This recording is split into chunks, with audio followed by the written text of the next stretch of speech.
কূটনীতির জগতের দেশগুলো সাধারণত একে অপরকে চিঠি পাঠায়, চুক্তি স্বাক্ষর করে, যৌথ বিবৃতি দেয়, কিন্তু কোনো দেশ যদি তার সবচেয়ে গুরুত্বপূর্ণ বার্তাটা পাঠাতে চায়, এমন বার্তা যেটা কোনো কাগজে লেখা যায় না, কোনো মাইক্রোফোনে বলা যায় না, তখন কি করে? তেহরান সেটার উত্তর দিয়েছে। একজন বিশ্বনেতার কফিনের পাশে দাঁড়িয়ে পবিত্র কোরআনের আয়াত দিয়ে বাংলাদেশকে এমন দুটো বার্তা দিয়েছে ইরান, যেটা বুঝতে হলে আপনাকে গত ১.৫ দশকের রাজনৈতিক ইতিহাস জানতে হবে, মধ্যপ্রাচ্যের ভূরাজনীতির সমীকরণ বুঝতে হবে, আর সবচেয়ে বড় কথা আর সবচেয়ে বড় ভাষা কুরআনের ভাষায় যুদ্ধ আর শান্তির পার্থক্যটা ধরতে হবে। আজকে সেই পুরো ছবিটাই আপনাদের সামনে খুলে ধরব। গত ২৮ ফেব্রুয়ারি এমন একটি ঘটনা ঘটল যেটা গোটা মুসলিম বিশ্বকে নাড়িয়ে দিল। মার্কিন ও ইসরায়েলি অপারেশনে প্রাণ হারালেন ইরানের সর্বোচ্চ নেতা আয়াতুল্লাহ আলী খামেনি। ৪ দশকেরও বেশি সময় ধরে যিনি ছিলেন ইসলামী বিপ্লবের স্তম্ভ, পশ্চিমা বিরোধী প্রতিরোধের প্রতীক, তার বিদায়ের সংবাদ কেবল ইরানের অভ্যন্তরীণ ব্যাপার থাকল না, এটা হয়ে উঠল একটা বৈশ্বিক ভূরাজনীতির ঘটনা। তেহরানের গ্র্যান্ড মোজাল্লায় তার জানাজার নামাজে সমবেত হলেন বিশ্বের প্রায় প্রতিটি গুরুত্বপূর্ণ মুসলিম দেশের প্রতিনিধি। আর বাংলাদেশ থেকে দুটো আলাদা ধারা সেখানে উপস্থিত হলো। একদিকে জাতীয় সংসদের স্পিকার হাফিজউদ্দিন আহমেদের রাষ্ট্রের আনুষ্ঠানিক প্রতিনিধি হিসাবে, অন্যদিকে ১১ দলীয় জোটের অংশ হিসাবে জামায়াতে ইসলামী এবং এনসিপির শীর্ষ নেতারা।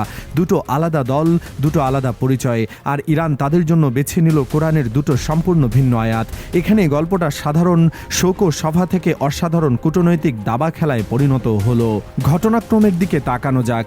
জামায়াতে ইসলামী এবং এনসিপির নেতারা যখন খামেনির কফিনের সামনে দাঁড়িয়ে শ্রদ্ধা জানাচ্ছিলেন, তখন পুরো মসল্লায় যে আয়াতটি তেলাওয়াত করা হলো সেটা ছিল কোরআনের আলে ইমরানের ১৬৯ নম্বর আয়াত। সেই আয়াতের মর্মবাণী হলো, যারা সৃষ্টিকর্তার পথে জীবন উৎসর্গ করেছে তাদের কখনো নিশ্চিহ্ন ভেব না, তারা তাদের প্রতিপালকের সান্নিধ্যে সজীব, তাদের জন্য রিজিকের ব্যবস্থা রয়েছে। এখন প্রশ্ন হলো, কেন এই নির্দিষ্ট আয়াতটি, কেন বিরোধী দলের নেতাদের সামনে ঠিক এটাই? উত্তরটা খুঁজতে হলে আমাদের একটু পেছনে ফিরে তাকাতে হবে। বাংলাদেশের ইসলামপন্থী রাজনৈতিক দলগুলো গত ১৫ বছরে যে অভিজ্ঞতার মধ্য দিয়ে গেছে সেটাকে রাজনৈতিক দমন বললে কম বলা হয়। এটা ছিল পদ্ধতিগত নির্মূলের একটা দীর্ঘমেয়াদী প্রকল্প। বিচারিক প্রক্রিয়ার আড়ালে শীর্ষস্থানীয় নেতাদের ফাঁসিতে ঝোলানো হলো। যেসব বিচার নিয়ে আন্তর্জাতিক আইনবিদরা গুরুতর প্রশ্ন তুলেছিলেন, গুমের সংস্কৃতি এতটাই প্রাতিষ্ঠানিক রূপ নিল যে পরিবারগুলো জানতই না তাদের প্রিয়জন বেঁচে আছে কিনা। আইনশৃঙ্খলা বাহিনীর অভিযানের নামে রাতের আধারে যা ঘটত সেটা কোনো সভ্য রাষ্ট্রের ইতিহাসে লেখা থাকার কথা নয়। তারপর এলো ২০১৩ সালের মে মাসের সেই রাত। শাপলা চত্বরে হেফাজতে ইসলামের সমাবেশে যা ঘটেছিল সেই রাতের পূর্ণাঙ্গ চিত্র আজও জনসম্মুখে আসেনি, তবে যতটুকু বেরিয়ে এসেছে তাতেই রক্ত জমে যায়। আর সবশেষ ২০২৪ সালের জুলাই আগস্ট, বাংলাদেশের ইতিহাসের সবচেয়ে তরুণ বিপ্লব। ছাত্র জনতার উপর সরাসরি গুলি চালিয়ে শত শত তরুণ প্রাণকে থামিয়ে দেওয়ার চেষ্টা করা হলো, কিন্তু সেই ব্যর্থ চেষ্টা হলো। ৫ আগস্ট পট পরিবর্তন এলো। এখন ইরানের চোখ দিয়ে এই পুরো ইতিহাসটা দেখুন। ইরান একটি দেশ যে নিজেও বিপ্লবের মধ্য দিয়ে জন্ম নিয়েছে। ১৯৭৯ সালে শাহের পতন, রক্তক্ষয়ী সংগ্রাম, পশ্চিমা তোপের মুখে টিকে থাকা, এই অভিজ্ঞতাগুলো ইরানের রাজনৈতিক ডিএনএতে গাঁথা। তারা যখন দেখে বাংলাদেশের ইসলামপন্থী দলগুলো একই ধরনের দমনপীড়ন সহ্য করে টিকে আছে, তখন তারা সেখানে নিজেদের প্রতিচ্ছবি দেখতে পায়।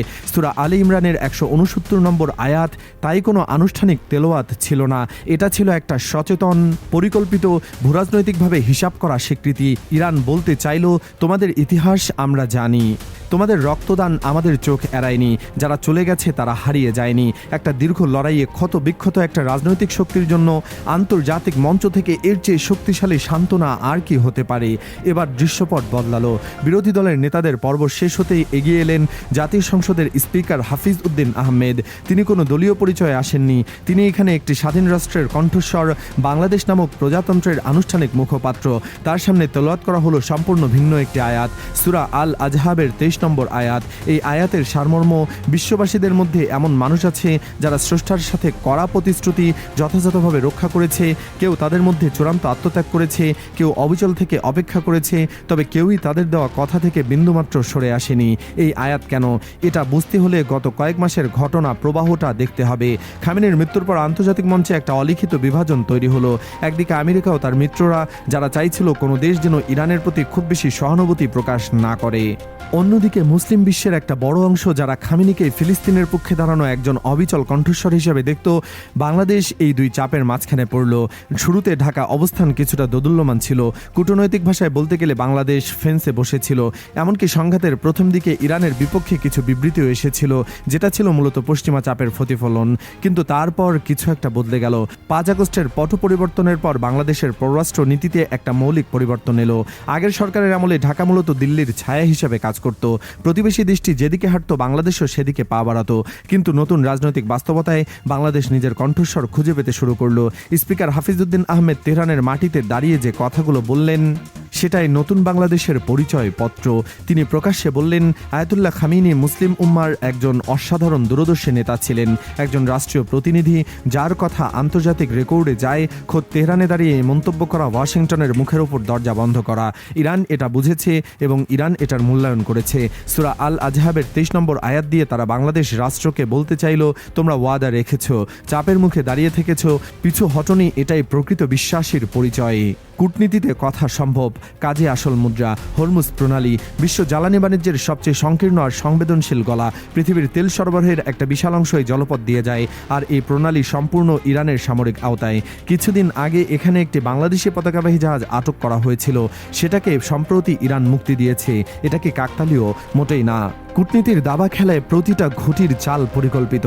জাহাজ ছেড়ে দেওয়াটা ছিল ইরানের পক্ষ থেকে একটা সুস্পষ্ট সংকেত, তোমরা আমাদের পাশে দাঁড়িয়েছ, আমরাও তোমাদের পাশে আছি। 17 কোটি মানুষের দেশ, বঙ্গোপসাগরের তীরে অবস্থান, যেটা ভারত মহাসাগরের নিরাপত্তা কাঠামোর জন্য অত্যন্ত গুরুত্বপূর্ণ। পোশাক শিল্প সহ বৈশ্বিক সরবরাহ শৃঙ্খলের একটা অপরিহার্য অংশ। আর সবচেয়ে বড় কথা, 5 আগস্টের পর বাংলাদেশ এখন ভারতের ছায়া থেকে বেরিয়ে নিজের পথে হাঁটতে শুরু করেছে। ইরানের জন্য এটা একটা সুবর্ণ সুযোগ। তাই তারা একটা জানাজার মঞ্চকে কূটনীতিক যোগাযোগের সবচেয়ে শক্তিশালী মাধ্যম হিসেবে ব্যবহার করল। কোরআনের আয়াত দিয়ে, কারণ এটাই একমাত্র ভাষা যেটা বাংলাদেশের সরকার এবং বিরোধী দল দুই পক্ষে হৃদয় দিয়ে বোঝে। বাংলাদেশ যদি ইরানের দিকে খুব বেশি ঝুঁকে যায়, তাহলে ওয়াশিংটনের প্রতিক্রিয়া কী হবে? আমেরিকা ইতিমধ্যে বাংলাদেশের উপর নানা ধরনের চাপ প্রয়োগ করছে, নির্বাচন, মানবাধিকার, গণতন্ত্র নিয়ে। ইরানের সাথে ঘনিষ্ঠতা বাড়লে সেই চাপ আরও তীব্র হতে পারে। আবার ভারতের দিকটাও আছে। দিল্লি কখনোই চাইবে না তার প্রতিবেশী একটি দেশ ইরানের সাথে এমন কৌশলগত সম্পর্ক গড়ুক যেটা ভারতের নিজের মধ্যপ্রাচ্য কৌশলকে জটিল করে তোলে। ঢাকার সামনে তাই খুব অত্যন্ত সূক্ষ্ম ভারসাম্যের কাজ। একদিকে নিজের স্বাধীন পররাষ্ট্রনীতি বজায় রাখা, অন্যদিকে কোনো পরশক্তিকে এতটা রাগিয়ে না দিয়ে যে পরিণতি ভোগ করতে হয়, এটাই কূটনীতির সবচেয়ে কঠিন পরীক্ষা। এবং বাংলাদেশ এখন ঠিক সেই পরীক্ষার মাঝখানে দাঁড়িয়ে। তেহরানের গ্র্যান্ড মুসল্লায় সেদিন যা ঘটল, সেটা ইতিহাসের পাতায় হয়তো একটা ছোট্ট অনুচ্ছেদ হয়ে থাকবে, কিন্তু যারা ভূরাজনীতির ভাষা বুঝতে পারেন তারা বুঝবেন সেদিন দুটো কোরআনের আয়াতের মধ্য দিয়ে একটা পুরো মহাদেশের রাজনৈতিক সমীকরণ নতুন করে লেখা হয়েছে। ইরান বুঝিয়ে দিয়েছে বাংলাদেশ এখন আর কেবল দক্ষিণ এশিয়ার একটা দেশ নয়, এটা মধ্যপ্রাচ্যের ভূরাজনৈতিক দাবা খেলার একটা গুরুত্বপূর্ণ ঘুঁটি। প্রশ্ন হলো, বাংলাদেশকে এই দাবা খেলায় নিজেই একজন খেলোয়াড় হয়ে উঠবে, নাকি অন্যদের হাতের ঘুঁটি হয়ে থাকবে? উত্তরটা সময় দেবে। কিন্তু তেহরানের মোজাল্লায় সেদিনের দুটো আয়াত, সেটা ছিল একটা নতুন অধ্যায়ের প্রথম পৃষ্ঠা। আপনার কি মনে হয় ইরানের এই কোরআনিক কূটনীতিতে আপনি কিভাবে দেখছেন? কমেন্টে জানান আপনার মতামত। ভিডিওটি ভালো লাগে লাইক দিন, শেয়ার করুন, আর চ্যানেলটি সাবস্ক্রাইব করে বেল আইকনটি চাপতে ভুলবেন না। দেখা হবে পরবর্তী ভিডিওতে।